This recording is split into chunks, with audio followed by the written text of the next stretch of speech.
Hello everyone. In this video, we will go through different methods to fix Skate EA Javelin Anti-Cheat issues on your computer. The first method is to use Command Prompt. Open the Start menu and search for CND. Right-click on it and choose Run as Administrator. In the Command Prompt window, type the following command exactly as it is, and then press Enter. After that, close the window and restart your computer. Once the restart is complete, try launching Skate again to check if the error is fixed. Another thing you can do is update your system drivers.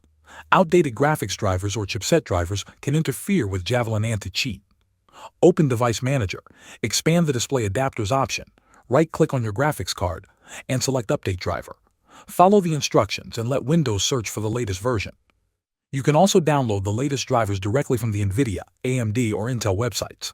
Make sure you update your network drivers as well because anti-cheat tools sometimes rely on network stability. If none of these steps solve the issue, then you can try reinstalling the game. Uninstall Skate completely from your system and then reinstall it from the EA app or Steam. This will give you a fresh set of files and can often fix deeper problems.